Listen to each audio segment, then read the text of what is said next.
கர்த்தருடைய நாமத்திற்கு மகிமை உண்டாவதாக.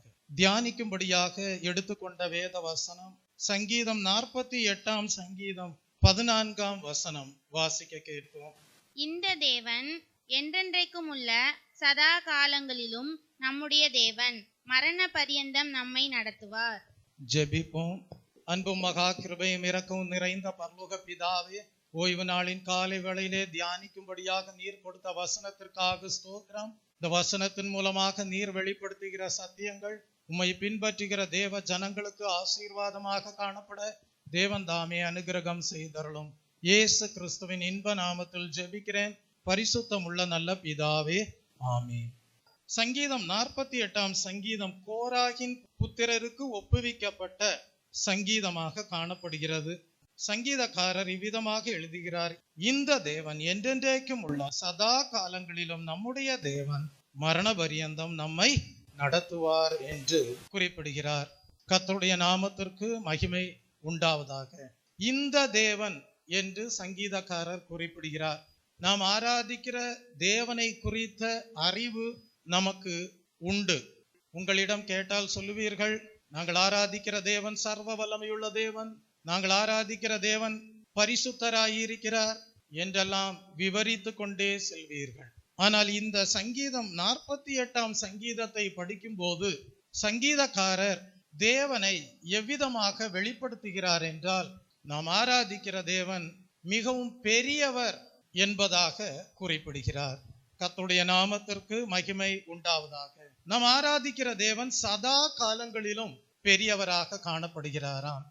வானத்தையும் பூமியையும் சிருஷ்டித்த நாளிலே மாத்திரமல்ல அவர் பெரியவர், கடந்த காலங்களில் மாத்திரமல்ல அவர் பெரியவராய் இருந்தது, நிகழ்காலத்திலும் அவர் பெரியவராக காணப்படுகிறார், இனி வரப்போகிற காலத்திலும் அவர் பெரியவராகவே இருப்பார். இந்த சங்கீதம் 48 சங்கீதத்திலே இந்த தேவன் என்று சங்கீதக்காரர் குறிப்பிடும் போது தேவன் பெரியவர் என்கிற வெளிப்படுத்தலோடு சங்கீதத்தை எழுதியிருக்கிறார். கர்த்தருடைய நாமத்திற்கு மகிமை உண்டாவதாக. அப்படியானால் வானத்தையும் பூமியையும் சிருஷ்டித்த தேவன் பரலோக ராஜ்யத்தையும் கூட உண்டாக்கக்கூடியவராக காணப்படுகிறார். பரலோகத்திலும் கூட வீட்டை உருவாக்கக்கூடியவராக காணப்படுகிறார். ஆகவே ஒவ்வொரு தேவ பிள்ளையும் எவ்விதமாக காணப்பட வேண்டும் என்றால் மெய்யான விசுவாசிகளாக காணப்பட வேண்டும். பரலோக தேவன் மீது சரியான விசுவாசம் உடையவர்களாக ஜீவிக்க வேண்டும். மெய்யான விசுவாசிகளாக வாழ வேண்டும். எப்படி வாழ வேண்டும்? மெய்யான விசுவாசிகளாக வாழ வேண்டும். அப்படி வாழும்போது அந்த பெரிய தேவன் என்ன செய்கிறாராம்? அவர் ஆயத்தம் பண்ணுகிற பரலோக ராஜ்யத்திற்குள்ளும் சேர்த்து கொள்ளக்கூடியவராக காணப்படுவாராம். ஆகவேதான் அந்த சங்கீதத்திலே சியோனை குறித்து எழுதப்பட்டிருக்கிறது, தேவனுடைய நகரம் என்று குறிப்பிடப்பட்டிருக்கிறது. கர்த்தருடைய நாமத்திற்கு மகிமை உண்டாவதாக. பெரிய தேவன் பூமியை மாத்திரமல்ல, வானத்தை மாத்திரமல்ல, வானத்திலும் பூமியிலேயும் காணப்படுகிறவைகளை மாத்திரமல்ல சிருஷ்டித்தது, பரலோக ராஜ்யத்தையும் உருவாக்கக்கூடியவராய் இருக்கிறார். எதற்காக? மனிதன் நித்திய காலமாக சுகமாக வாழ்ந்திருக்கும்படியாக. ஆகவே அந்த பரலோக ராஜ்யத்திற்கென்று ஆயத்தப்படும்படியாக தான் நம்மை இந்த பூமியிலே அவரை குறித்து அறியும் அறிவை அடைந்தவர்களாக ஜீவிக்கும்படியாக நமக்கு சுவாசத்தை கொடுத்து இந்த பூமியிலே வாழ வைத்து கொண்டிருக்கிறார். கர்த்தருடைய நாமத்திற்கு மகிமை உண்டாவதாக. தெய்வ பிள்ளையே, நீங்கள் அப்படி பரலோக தேவன் பெரியவர் என்கிற வெளிப்படுத்தலோடு ஜீவிப்பீர்களானால், மெய்யான விசுவாசிகளாக ஜீவிப்பீர்களானால், நீங்கள் சர்வ பூமிக்கும் மகிழ்ச்சியை சேர்க்கக்கூடியவர்களாக காணப்படுவீர்கள். இந்த காலை வேளையிலே ஆராய்ந்து பார்க்க வேண்டும் ஒவ்வொருவரும் தங்களுடைய வாழ்க்கை எவ்விதமாக இருக்கிறது என்று. நீங்கள் மெய்யான விசுவாசிகளாக காணப்படுவீர்களானால் சர்வ பூமிக்கும் மகிழ்ச்சியை சேர்க்கக்கூடியவர்களாக காணப்படுவீர்கள். பெரிய தேவன் என்ன செய்வார்? நீங்கள் மெய்யான விசுவாசிகளாக காணப்படுவதினால் பரலோக ராஜ்யத்திலும் உங்களை தம்மோடு சேர்த்து கொள்ளக்கூடியவராக காணப்படுவார். கர்த்தருடைய நாமத்திற்கு மகிமை உண்டாவதாக. அப்படியானால் மெய்யான விசுவாசிகளுடைய வாழ்க்கை எப்படி காணப்படும் என்றால், தேவன் கொடுக்கிற சமாதானம் நிறைந்த ஜீவியமாக காணப்படும். ஆகவேதான் வேதம் சொல்லுகிறது, தேவனுடைய ராஜ்யம் வெறும் புசிப்பும் குடிப்பும் மாத்திரமல்ல, அது தேவனுடைய நீதியும் சமாதானமும் பரிசுத்த ஆவியினால் உண்டான சந்தோஷமுமாய் இருக்கிறது என்று குறிப்பிடுகிறது. வேத வசனங்களுக்கு முக்கியத்துவம் கொடுத்து பரலோக தேவன் பெரியவர் என்பதை விசுவாசித்து மெய்யான விசுவாசிகளாக வாழும் போது அவர்களுடைய வாழ்க்கையிலே தேவன் கொடுக்கிற பரலோக சமாதானம் உண்டாயிருக்கும், தேவன் கொடுக்கிற பரலோக சந்தோஷம் உண்டாயிருக்கும், சர்வ பூமிக்கும் மகிழ்ச்சியை கொடுக்கக்கூடியவர்களாக காணப்படுவார்கள். அப்படிப்பட்டவர்களுக்கு பரலோக தேவன் பெரியவராயிருந்து இந்த இம்மைக்குரிய வாழ்க்கையிலே மகிழ்ச்சியையும் சந்தோஷத்தையும் சமாதானத்தையும் கொடுத்தவராக மாத்திரமல்ல, மறுமையிலே நாம் இந்த பூமியிலே நம்முடைய ஓட்டத்தை ஓடி முடிக்கும் போது ஆத்ம மனிதனை, நம்முடைய வாழ்க்கையை பரலோக ராஜ்யத்திலே அந்த மகிமைக்குள்ளாக சேர்த்து கொள்ளக்கூடிய, பரலோக வீட்டிற்குள் சேர்த்து கொள்ளக்கூடிய பெரியவராக காணப்படுவார். கர்த்தருடைய நாமத்திற்கு மகிமை உண்டாவதாக. இந்த தேவன் பெரிய தேவன், நாம் ஆராதிக்கிற தேவன் பெரிய தேவன், பெரியவர், பரலோக ராஜ்யத்தையும் உடையவர், பூமிக்குரிய வாழ்க்கையிலே ஆசீர்வதிக்கக்கூடியவராக மாத்திரமல்ல, பரலோக ராஜ்யத்திற்குள்ளும் சேர்த்து கொள்ளக்கூடிய பெரிய தேவனாக காணப்படுகிறார். இந்த தேவன் என்றென்றைக்கும் உள்ள சதா காலங்களிலும் நம்முடைய தேவன். இந்த உலகம் தோன்றுவதற்கு முன்பாகவே நம்மை தேவன் கிறிஸ்து இயேசுவுக்குள்ளாக முன்குறித்திருக்கிறார். Praise the Lord. நம்மை முன்குறித்திருக்கிறார். தாயின் கர்ப்பத்திலே தோன்றுவதற்கு முன்னமே பரலோக தேவன் பெரியவராய் இருந்து நம்மை அவருக்கென்று முன்குறித்திருக்கிறார். அப்படி முன்குறித்த தேவன் ஏற்ற சமயம் வந்தபோது அழைப்பை கொடுத்தார். அந்த அழைப்பிற்கு கீழ்ப்படிந்த போது நம்மை நீதிமான்கள் ஆக்கினார். நாம் நீதிமான்களாக்கப்பட்ட போது நமக்கு ஒரு நிச்சயம் உண்டானது. தேவன் தம்முடைய நாம மகிமைக்கென்று தம்முடைய பணிக்கென்று நம்மை தெரிந்து கொள்கிறார் என்று. நாம் இன்றைக்கு அழைக்கப்பட்டவர்களாக மாத்திரமல்ல, தேவனால் தம்முடைய பணிக்கென்று தெரிந்து கொள்ளப்பட்டவர்களாக காணப்படுகிறோம். நாம் தேவனால் தெரிந்து கொள்ளப்பட்ட பாத்திரமாக காணப்படுகிறோம் என்றால் தேவன் ஒரு வாக்குத்தத்தத்தை கொடுக்கிறார், நான் உன்னிலே மகிமைப்படுவேன் என்று. மகிமையின் தேவன், பரலோக தேவன் நம்மை மகிமையின் பாத்திரமாக உருவாக்குவது மாத்திரமல்ல, நம்மை பரலோக ராஜ்யத்திற்குள் சேர்த்து கொள்ளக்கூடியவராகவும் காணப்படுகிறார். இந்த தேவன் என்றென்றைக்கும் உள்ள, உலகம் தோன்றுவதற்கு முன்பே நம்மை முன்குறித்த தேவன், என்றென்றைக்கும் உள்ள, கடந்த காலத்திலும் நிகழ்காலத்திலும் இனி வருங்காலத்திலும் நம்முடைய தேவனாய் இருப்பார், பெரியவராய் இருப்பார். Praise the Lord. தெய்வ பிள்ளையே, அப்படியானால் சங்கீதக்காரர் குறிப்பிடுகிறார், இந்த தேவன் என்றென்றைக்கும் உள்ள சதா காலங்களிலும் நம்முடைய தேவன். அவர் என்ன செய்வாராம்? அந்த பரலோக ராஜ்யத்திற்குள் நம்மை சேர்த்து கொள்வதற்கு ஏதுவாக நம்மை வழி நடத்தக்கூடியவராய் இருப்பாராம். Praise the Lord. தெய்வ ஜனமே, தேவனுடைய வழி நடத்துதல் மிகவும் முக்கியமானது. ஏன் நாம் பரலோக தேவனை ஆராதிக்கிறோம்? ஏன் நாம் பரலோக தேவனை துதிக்கிறோம்?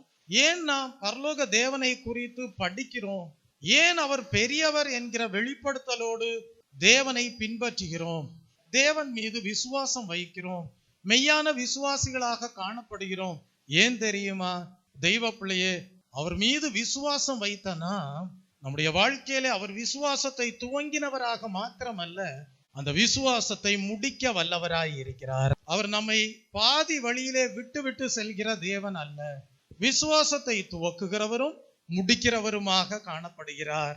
அவர் நம்முடைய வாழ்க்கையிலே விசுவாசத்தை அவர் மீது வைக்க செய்கிற தேவனாக மாத்திரமல்ல, அந்த விசுவாசம் நம்மை பரலோக ராஜ்யம் வரைக்கும் கொண்டு சேர்க்கும் வண்ணமாக நம்மை வழிநடத்தக்கூடிய பெரிய தேவனாக காணப்படுகிறார்.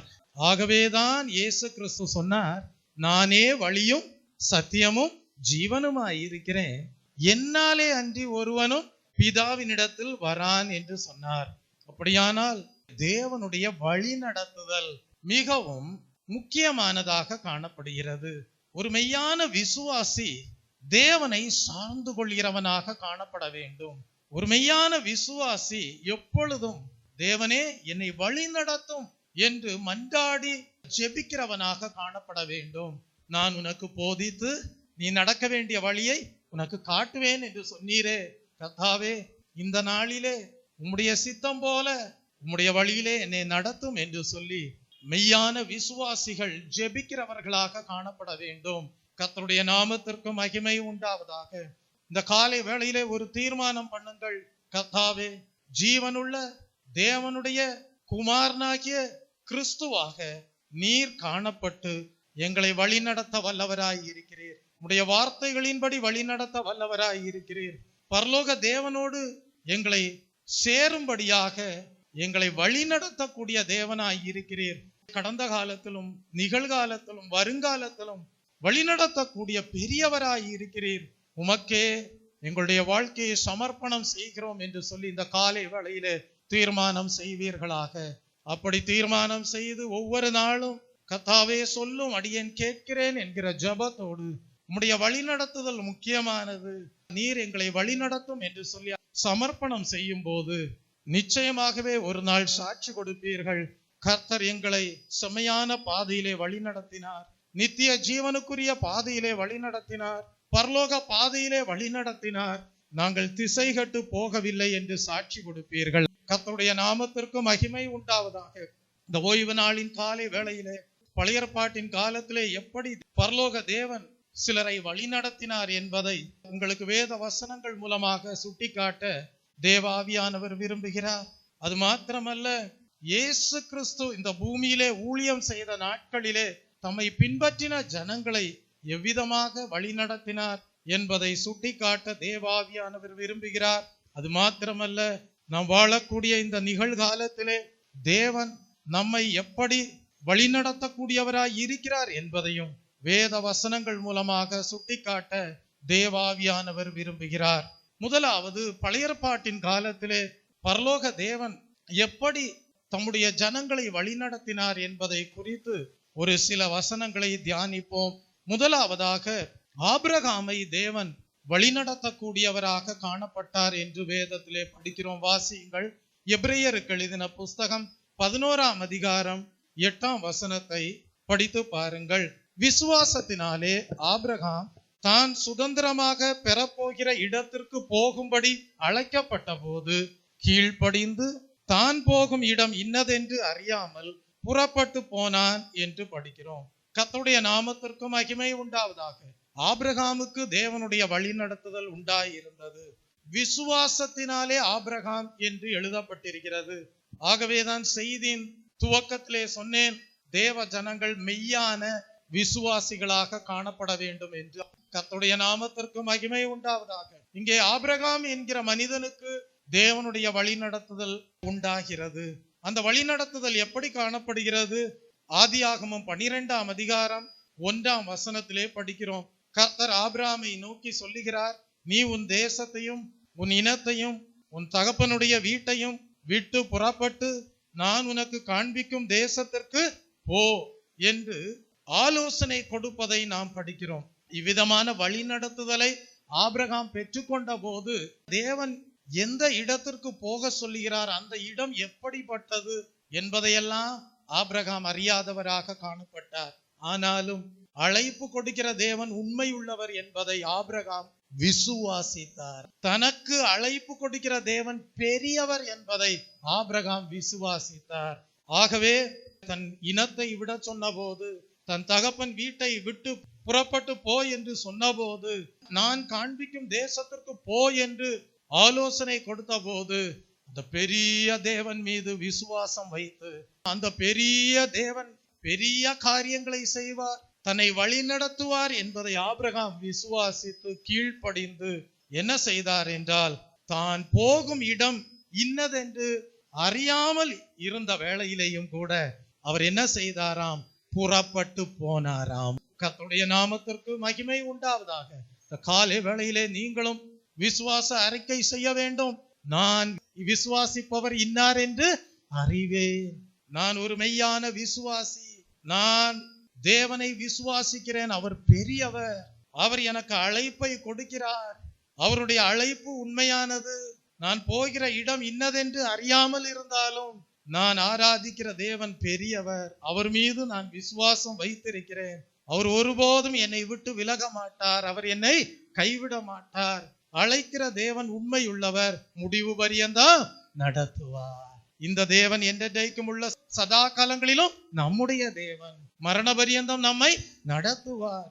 விசுவாசத்தோடு மெய்யான விசுவாசிகளாக தேவ ஜனங்கள் காணப்பட வேண்டும். ஆபிரகாம் பழைய ஏற்பாட்டின் காலத்திலே அப்படியே தேவன் மீது விசுவாசம் வைத்து அவருடைய வார்த்தைகளுக்கு கீழ்ப்படிந்து புறப்பட்டு போனார். ஆதியாகமம் 12ஆம் அதிகாரம் 4ஆம் வசனத்திலே படிக்கிறோம். ஆபிரகாம் ஆரானை விட்டு புறப்பட்ட போது 75 வயதுள்ளவராக காணப்பட்டார். தெய்வ பிள்ளையே, அப்படியானால் நீங்கள் தேவனை பின்பற்றும்படியாக வயது ஒரு பொருட்டு அல்ல. ஆபிரகாம் தேவனை பின்பற்றின போது அவருடைய வயது 75 வயது. ஒருவேளை நீங்களும் கூட நினைக்கலாம், எனக்கு வயதாகிவிட்டதே, என்னால் தேவனை பின்பற்ற முடியுமா? என்னால் தேவனுடைய வார்த்தைகளுக்கு கீழ்ப்படிய முடியுமா? அறியாத இடத்திற்கு போக சொல்லுகிறாரே, என்னால் முடியுமா என்று கேள்வியோடு நீங்கள் காணப்படலாம். காலை வேளையிலே ஆபிரகாமை உங்களுடைய மனக்கண்களுக்கு முன்பாக தேவாவியானவர் நிறுத்தி நோக்கும்படியாக செய்கிறார். அவருடைய வயது 75. ஆனால் வயது ஒரு பொருட்டல்ல. ஆபிரகாம் தன்னை அழைக்கிற தேவன் பெரிய தேவன் என்பதை அறிந்து விசுவாசித்து அவருடைய வார்த்தைகளுக்கு கீழ்ப்படிந்து தான் இருந்த இடமாகிய ஆரானை விட்டு புறப்பட்டு போனார். அந்த வயது முதிர்ந்த நாட்களிலே தேவனை பின்பற்றும்படியாக தீர்மானித்தார். தெய்வ பிள்ளையே, அப்படிப்பட்ட பரலோக தேவனை, பெரிய தேவனை பின்பற்றுவதற்கு தேவையா இருப்பது என்ன? விசுவாசம். Praise the Lord. உங்களுடைய வயது வேண்டுமானால் ஒரு முதிர் வயதாக காணப்படலாம். ஆனால் தேவன் உங்கள் வாழ்க்கையிலே எதிர்பார்ப்பது என்னவென்றால், அவர் மீது நீங்கள் விசுவாசம் வைத்திருக்கிறீர்களா என்பதை தான் எதிர்பார்க்கிறார். ஆபிரகாமுடைய வாழ்க்கையிலே தேவன் எதிர்பார்த்த விசுவாசம் காணப்பட்டது. ஆகவேதான் ஆபிரகாம் விசுவாசிகளுக்கு தகப்பன் என்று அழைக்கப்படுகிறார். Praise the Lord. தெய்வ பிள்ளையே, விசுவாசிகளின் தகப்பனாகிய ஆபிரகாமை தேவன் வழிநடத்தி இருந்திருப்பாரையானால் நம்மையும் வழிநடத்த நல்லவராய் இருக்கிறார். நம்மையும் வழிநடத்த பெரியவராய் இருக்கிறார். பரலோக ராஜ்யம் வரைக்கும் கொண்டு சேர்க்க, வழிநடத்த, பரிசுத்தவான்களாக வாழ வைக்க பெரியவராக காணப்படுகிறார். கர்த்தருடைய நாமத்திற்கு மகிமை உண்டாவதாக. ஆகவே தேவனை பின்பற்றுவதற்கு வயது ஒரு பொருட்டல்ல. தேவையானது என்ன? தேவன் மேல் வைக்கிற விசுவாசம். கர்த்தருடைய நாமத்திற்கு மகிமை உண்டாவதாக. ஆதியாகமம் எழுதின புஸ்தகம் 16ஆம் அதிகாரம் 8ம் 9ம் வசனங்களை படிக்கும் போது அங்கே ஆகார் என்கிற பெண்ணுக்கு தேவனுடைய வழிநடத்துதல் உண்டாயிருந்தது என்று படிக்கிறோம். ஆதியாகமம் 16ஆம் அதிகாரம் 8ம் 9ம் வசனங்களை வாசியுங்கள். சாராயின் அடிமை பெண்ணாகிய ஆகாரே, எங்கே இருந்து வருகிறாய், எங்கே போகிறாய் என்று கேட்டார். அவள், நான் என் நாச்சியராகிய சாராயை விட்டு ஓடி போகிறேன் என்றாள். அப்பொழுது கர்த்தருடைய தூதனானவர், நீ உன் நாச்சியார் அண்டைக்கு திரும்பி போய் அவள் கையின் கீழ் அடங்கியிரு என்றார். பின்னும் கர்த்தருடைய தூதனானவர் அவளை நோக்கி, உன் சந்ததியை மிகவும் பெருக பண்ணுவேன், அது பெருகி எண்ணி முடியதா இருக்கும் என்றார். சாராயின் அடிமை பெண்ணாகிய ஆகாரே, எங்கே இருந்து வருகிறாய், எங்கே போகிறாய் என்று கேட்டார். அவள், நான் என் நாச்சியாராகிய சாராயை விட்டு ஓடி போகிறேன் என்றாள். அப்பொழுது கர்த்தருடைய தூதனானவர், நீ உன் நாச்சியார் அண்டைக்கு திரும்பி போய் அவள் கையின் கீழ் அடங்கியிரு என்றார் என்று. ஆகார் ஒரு அடிமை பெண்ணாக காணப்பட்டாள். ஆனால் ஆபிரகாமுடைய மனைவியாகிய சாராள் அடிமை பெண்ணாகிய ஆகாரை கடிந்து கொண்டது நிமித்தமாக ஆகார் கோபித்து கொண்டு ஆபிரகாமுடைய வீட்டை விட்டு வெளியே இறங்கி செல்வதை நாம் வேதத்திலே படிக்கிறோம். அவள் வனாந்திர மார்க்கமாக கடந்து செல்கிறாள். அவளுக்கு ஒரு நம்பிக்கை இல்லாத வாழ்க்கையின் சூழ்நிலை காணப்பட்டது. வனாந்திரத்திலே நடந்து போய் கொண்டிருக்கிறாள். அவளுடைய வாழ்க்கையின் எதிர்காலம் என்ன என்பதை அவள் அறியாதவளாக காணப்பட்டாள். இருளிலே நடக்கிறவளை போல அவளுடைய வாழ்க்கை காணப்பட்டது.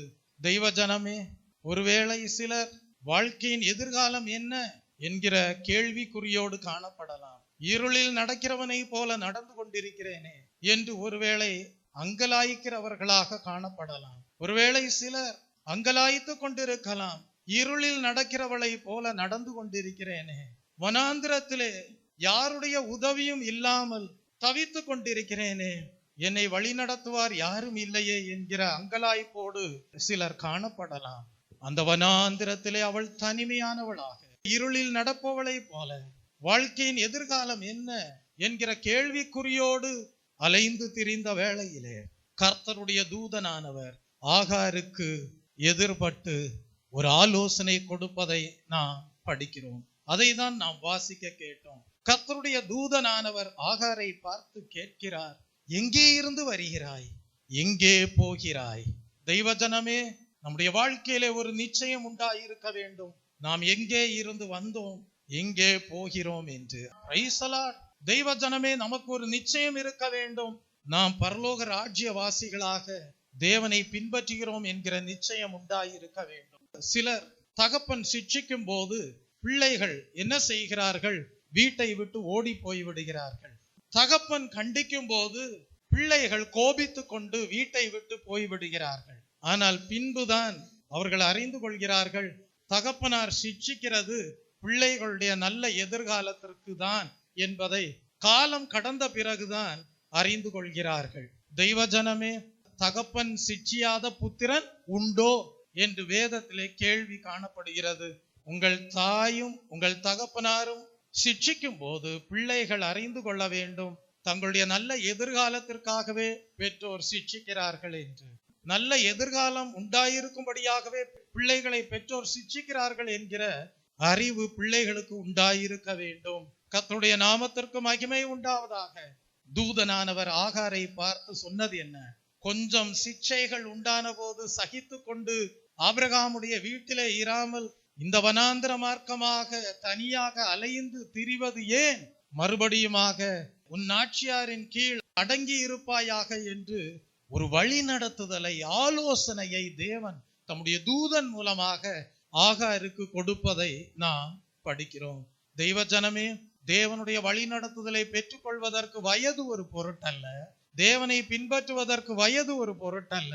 அதுபோல தேவனை நீங்கள் பின்பற்றுவதற்கு தேவன் எதிர்பார்ப்பது என்னவென்றால் அவருடைய வார்த்தைகளுக்கு கீழ்ப்படிய வேண்டும் என்பதையே தேவன் எதிர்பார்க்கிறார். ஒருவேளை சிலர் இருளில் நடப்பதை போல தனிமையாக நடந்து கொண்டிருக்கலாம், போகிற வழி என்ன என்பதை அறியாமல் இருக்கலாம். ஆனால் தேவன் உங்களை வழிநடத்தும் போது நீங்கள் அந்த ஆலோசனைகளுக்கு கீழ்ப்படுவீர்களானால் அந்த ஆலோசனைகள் உங்களுடைய வாழ்க்கையிலே ஆசீர்வாதமாக காணப்படும். கர்த்தருடைய நாமத்திற்கு மகிமை உண்டாவதாக. அப்படியானால் இருளில் நடக்கிறவர்களையும் கூட தேவனால் வெளிச்சத்திற்கு கொண்டு வர முடியும். தேவன் பெரியவர். தனிமையின் பாதையிலே நடக்கிறவர்களையும் கூட தேவனால் வழி நடத்த முடியும். தேவனுக்கு ஆலோசனைகள் கொடுக்க முடியும். அப்படிப்பட்டவர்களையும் தேவன் நேசிக்கிறார். அப்படிப்பட்டவர்களையும் தேவன் தம்முடைய தெய்வீக திட்டம் நிறைவேறும்படியாக வழிநடத்த உண்மையுள்ளவராய் இருக்கிறார், பெரியவராய் இருக்கிறார். ஒருவரையும் தேவன் புறம்பே தள்ளுவதில்லை. கர்த்தர் சொல்லி இருக்கிறார், என்னிடத்தில் வருகிறவர்களை நான் புறம்பே தள்ளுவதில்லை என்று சொன்னார். எல்லா மனிதரும் பரலோக ராஜ்யவாசிகளாக விளங்க வேண்டும் என்பதற்காகவே தேவன் தம்முடைய வழிநடத்துதலை கொடுக்கக்கூடியவராக, ஆலோசனைகளாக கொடுக்கக்கூடியவராய் இருக்கிறார். கர்த்தருடைய நாமத்திற்கு மகிமை உண்டாவதாக. பழைய ஏற்பாட்டின் காலத்திலே இந்த தேவன், பெரிய தேவன், வழிநடத்தக்கூடியவராக காணப்பட்டார். கர்த்தருடைய நாமத்திற்கு மகிமை உண்டாவதாக. ஆதியாகமம் எழுதின புஸ்தகம் 24ஆம் அதிகாரம் 48ஆம் வசனத்தை படிக்கும் போது அங்கே எலியாசர் என்கிற மனிதனை தேவன் வழிநடத்தினார் என்று படிக்கிறோம். Praise the Lord. எலியாசர் யார்? ஆபிரகாமுடைய வீட்டிலே ஒரு முக்கியமான காரியதரிசியாக காணப்பட்டவர். ஒரு சந்தர்ப்பத்திலே ஆபிரகாம் சொல்லுகிறார், என் மகனாகிய ஈசாக்கிற்கு பெண் பார்க்க வேண்டும், அந்த பொறுப்பை உம்மிடம் தருகிறேன் என்று சொல்லி அந்த பொறுப்பை யாரிடம் கொடுக்கிறார் என்றால் வீட்டிலே முக்கியமான காரியதரிசியாக காணப்பட்ட எலியாசருக்கு அந்த பொறுப்பை கொடுப்பதை நாம் வேதத்திலே படிக்கிறோம். தெய்வ பிள்ளையே, எலியாசர் என்ன செய்கிறார்? ஜபத்தோடு பிரயாணம் பண்ணுகிறார். தான் இருந்த ஊருக்கு புறம்பே செல்கிறார். ஒரு துறவண்டையிலே நின்று கொண்டிருக்கிறார். அவர் ஜெபிப்பது என்ன? ஒரு அடையாளத்தை கேட்டு ஜெபிக்கிறார். என் எஜமானனுடைய மகனுக்கு ஒரு பெண் பார்க்க வேண்டும். அந்த பொறுப்பு, அந்த உத்தரவாதம் என் மீது வைக்கப்பட்டிருக்கிறது. இதோ நான் ஊருக்கு புறம்பே நின்று கொண்டிருக்கிறேன், ஒரு துறவண்டையிலே நின்று கொண்டிருக்கிறேன், எனக்கு ஒரு அடையாளம் வேண்டும் என்று சொல்லி அவர் ஜெபித்து கொண்டே இருக்கிறார். அவருடைய ஜெபம் எவ்விதமாக காணப்பட்டது? நான் இந்த துறவண்டையிலே நின்று கொண்டிருக்கிறேன், நான் தாகத்திற்கு தண்ணீர் தா என்று கேட்கும் போது பெண் என்ன செய்ய வேண்டும் என்றால், என்னுடைய தாகத்திற்கு மாத்திரமல்ல தண்ணீரை கொடுப்பது, நான் பிரயாணப்பட்டு வந்திருக்கிற ஒட்டகத்திற்கும் அவள் என்ன செய்ய வேண்டும்? தண்ணீர் கொடுக்க வேண்டும். அவ்விதமாக நற்கிரியையை செய்யக்கூடிய பெண்ணே என் எஜமானனுடைய மகனுக்கு ஏற்ற மணப்பெண்ணாய் இருப்பாள் என்று சொல்லி ஜெபத்தோடு அவ்விதமான அடையாளம் நிறைவேறும்படியாக எலியாசார் துறவண்டையிலே காத்து ஜெபத்தோடு நின்று கொண்டிருக்கிறார். அந்த வேளையிலே ரெபேக்காள் கடந்து வருகிறாள். எலியாசார் தண்ணீர் வேண்டும் என்று கேட்டபோது ரெபேக்காள் எலியாசாருடைய தாகத்திற்கு மாத்திரமல்ல, அவர் பிரயாணம் பண்ணி வந்த ஒட்டகத்திற்கும் தாகம் தீர்க்கும்படியாக தண்ணீர் மொண்டு கொடுப்பதை நாம் வேதத்திலே படிக்கிறோம். அதன் மூலமாக தேவன் தன்னை சரியாக வழி நடத்தி வந்தார் என்பதை எலியாசார் உறுதிப்படுத்தி கொண்டார். தேவன் எவ்வளவு பெரியவர், தேவன் எவ்வளவு நல்லவர், எல்லா தெய்வீக சிந்தனைகளையும் அறிகிறவர் என்பதை எலியாசார் விளங்கி கொண்டார். வாசியுங்கள், ஆதியாகமம் 24ஆம் அதிகாரம் 48ஆம் வசனத்தை படியுங்கள். எலியாசார் கொடுக்கிற சாட்சி என்ன? என்னை நேர் வழியாய் நடத்தி வந்த என் எஜமானனாகிய ஆபிரகாமின் தேவனாயிருக்கிற கர்த்தரை ஸ்தோத்தரித்தேன். எலியாசார் சொல்லுகிறார், என்னை நேர் வழியாய் நடத்தி வந்த என் எஜமானனாகிய ஆபிரகாமின் தேவனாயிருக்கிற கர்த்தரை ஸ்தோத்தரித்தேன் என்று குறிப்பிடுகிறார். இன்றைக்கு உங்களுக்கும் ஒரு நிச்சயம் உண்டாயிருக்க வேண்டும். கர்த்தர் எங்களை நேர்வழியாய் நடத்தினார். பெரிய தேவன், தெரியாத இடம், தெரியாத நபர்கள், ஆனாலும் கூட தெரியாத இடத்திலே, தெரியாத நபர்கள் மத்தியிலே கர்த்தர் எங்களுடைய காரியங்களை வாய்க்க செய்தார். அவர் பெரியவர் என்று சொல்லி தேவனை ஸ்தோத்தரித்து மகிமைப்படுத்த வேண்டும். கர்த்தருடைய நாமத்திற்கு மகிமை உண்டாவதாக. ஒருவேளை சிலர் இவ்விதமான சூழ்நிலையிலே இருக்கலாம். தெரியாத இடத்திலே இருக்கிறேனே, தெரியாத நபர்கள் மத்தியிலே இருக்கிறேனே, எனக்கு கர்த்தருடைய ஆலோசனைகள் கிடைக்குமா என்று ஒருவேளை ஜெபத்தோடு காணப்படலாம். தெய்வ பிள்ளையே, நான் உனக்கு போதித்து நீ நடக்க வேண்டிய வழியை உனக்கு காட்டுவேன் என்று வாக்குத்தத்தம் பண்ணின தேவன் தெரியாத இடத்திலேயும் தெரியாத நபர்கள் மத்தியிலே காணப்பட்டாலும் அங்கேயும் கர்த்தர் வழி நடத்த உண்மையுள்ளவராக பெரிய தேவனாக காணப்படுகிறார். கர்த்தருடைய நாமத்திற்கு மகிமை உண்டாவதாக. தேவனுடைய வழி நடத்துதலை பெற்றுக்கொள்ள வயது ஒரு பொருட்டல்ல. தேவனுடைய வழி நடத்துதலை பெற்றுக்கொள்ள ஒரு தெரியாத இடம் என்று நீங்கள் அங்கலாய்க்க வேண்டாம். தேவனுடைய வழி நடத்துதலை பெற்றுக்கொள்ள தெரியாத ஜனங்கள் மத்தியிலே காணப்படுகிறேனே என்று அங்கலாய்க்க வேண்டாம். ஒருவேளை இருளிலே காணப்படுவதை போல காணப்படலாம். எவ்விதமான சூழ்நிலைகளாக காணப்பட்டாலும் நாம் ஆராதிக்கிற தேவன் பெரிய தேவன். அவர் ஆலோசனைகளை கொடுத்து ஆலோசனை கர்த்தராய் இருந்து வழி நடத்த நல்லவராய் இருக்கிறார். பழைய ஏற்பாட்டின் காலத்திலே தேவன் ஜனங்களை வழி நடத்தக்கூடியவராக இருந்தார். இந்த தேவன் என்றென்றைக்கும் உள்ள சதா காலங்களிலும் நமது தேவன், பெரிய தேவன். அவர் நம்ம என்ன செய்கிறார்? மரண பரியந்தம் வழி நடத்தக்கூடியவராய் இருக்கிறார். வாசியுங்கள், யாத்ராகமம் எழுதின புஸ்தகம் 14ஆம் அதிகாரம் 22 29 வசனங்களை படிக்கும் போது எகிப்திலே எழுத்தின்படியான இஸ்ரவேல் ஜனங்கள் அடிமைப்பட்டு காணப்பட்டார்கள். எத்தனை வருடங்கள்? 430 வருடங்கள் எழுத்தின்படியான இஸ்ரவேல் ஜனங்கள் எகிப்திலே அடிமைகளாக காணப்பட்டார்கள். ஆனால் ஏற்ற நேரம் வந்தபோது, ஏற்ற சமயம் வந்தபோது தேவனுக்கு ஒரு திட்டம் இருந்தது. அந்த திட்டம் என்ன? எகிப்தை விட்டு, அடிமைத்தனத்தை விட்டு எழுத்தின்படியான இஸ்ரவேல் ஜனங்களை வெளியே கொண்டு வர வேண்டும். அவர்களுக்கென்று வாக்குத்தத்தமாக சுதந்திரமாக நியமனம் பண்ணின கானான் தேசத்திலே அவர்களை குடியேற பண்ண வேண்டும் என்கிற ஒரு திட்டம் தேவனுடைய மனதிலே காணப்பட்டது. வாசியுங்கள், யாத்ராகமம் 14ஆம் அதிகாரம் 22ஆம் வசனத்தையும் 29ஆம் வசனத்தையும் படியுங்கள். இஸ்ரவேல் புத்திரர் சமுத்திரத்தின் நடுவாக வெட்டாந்தரையிலே நடந்து போனார்கள். அவர்கள் வலதுபுறத்திலும் அவர்கள் இடதுபுறத்திலும் ஜலம் அவர்களுக்கு மதிலாக நின்றது. இஸ்ரவேல் புத்திரரோ சமுத்திரத்தின் நடுவாக வெட்டாந்தரையின் வழியாய் நடந்து போனார்கள். அவர்கள் வலது புறத்திலும் அவர்கள் இடது புறத்திலும் ஜலம் அவர்களுக்கு மதிலாக நின்றது.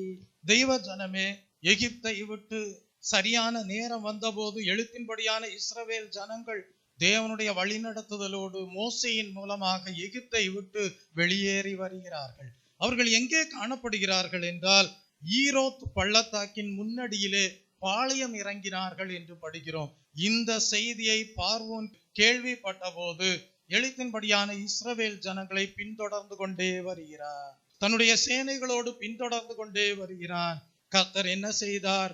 இஸ்ரவேல் ஜனங்களை சிவந்த சமுத்திரத்தின் வழியாக கடந்து போக பண்ணினார். சிவந்த சமுத்திரத்தை இரண்டாக பிரித்தார். ஒரு வெட்டாந்தரையை சிவந்த சமுத்திரத்தின் மத்தியிலே உண்டாக்கி அந்த வெட்டாந்தரையிலே இஸ்ரவேல் ஜனங்களை நடந்து போக பண்ணினார். இதை பார்த்த பார்வோனும் அவனுடைய சேனைகளும் அதே வெட்டாந்தரை வழியாக இஸ்ரவேல் ஜனங்களை பின்தொடர்ந்தார்கள். என்ன நடந்தது? எழுத்தின்படியான இஸ்ரவேல் ஜனங்கள் சிவந்த சமுத்திரத்தை கடந்து போனார்கள். ஆனால் அதே வழியிலே பின்தொடர்ந்த பார்வோனும் அவனுடைய சேனைகளும் அந்த வெட்டாந்தரை தண்ணீரினால் மூழ்கும்படியான அற்புதத்தை கர்த்தர் செய்து அதே தண்ணீரிலே ஜல பிரளயத்திலே பார்வோனும் அவனுடைய சேனைகளும் கர்த்தர் மூழ்கடித்தார் என்று நாம் வேதத்திலே படிக்கிறோம். வாசியுங்கள், சங்கீதம் 106 சங்கீதம் 9 படித்து பாருங்கள். அவர் சிவந்த சமுத்திரத்தை அதட்டினார், அது வற்றி போயிற்று. வெட்டாந்தரையில் நடக்கிறது போல அவர்களை ஆழங்களில் நடந்து போக பண்ணினார் என்று படிக்கிறோம். ஒருவேளை சிலர் இந்த காலை வேளையிலே இவ்விதமான சூழ்நிலைகளிலே காணப்படலாம். நடக்க வழி இல்லையே, கடந்து செல்வதற்கு வழி இல்லையே என்கிற அங்கலாய்ப்போடு காணப்படலாம். ஆனால் நாம் ஆராதிக்கிற தேவன் பெரியவர், அற்புதங்களை செய்கிறவர், வழியே இல்லாத இடத்திலே ஒரு புதிய பாதையை உருவாக்குகிறவர். தேவனுடைய கரம் அற்புதங்களை செய்யக்கூடிய கரம், அதிசயங்களை செய்யக்கூடிய கரம். அவர் என்ன செய்தார்? சிவந்த சமுத்திரத்தை இரண்டாக பிரிய பண்ணினார். ஒரு வெட்டாந்தரையை உருவாக்கினார். வழியே இல்லை. முன்னே காணப்படுவது சிவந்த சமுத்திரம், பின்னே துரத்தி கொண்டு வருகிறது பார்வோனுடைய சேனைகள். வழி இல்லை.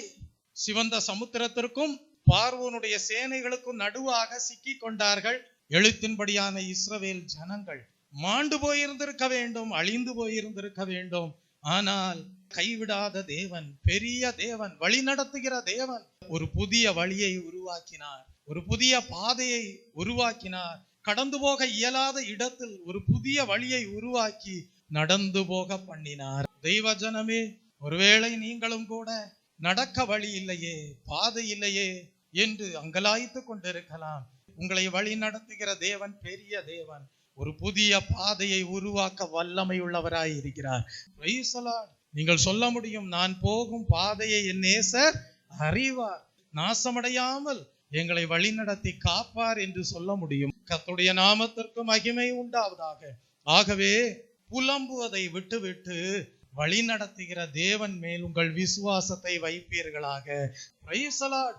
மத்தேயு எழுதின சுவிசேஷ புஸ்தகம் 2 அதிகாரம் 9, 10 படிக்கும் போது அங்கே ஞானிகளை குறித்து படிக்கிறோம், வான சாஸ்திரிகளை குறித்து படிக்கிறோம். அவர்களுக்கு எப்படி தேவனுடைய வழி நடத்துதல் உண்டாயிருந்தது என்பதை நாம் வேதத்திலே படிக்கிறோம். யார் இந்த ஞானிகள்?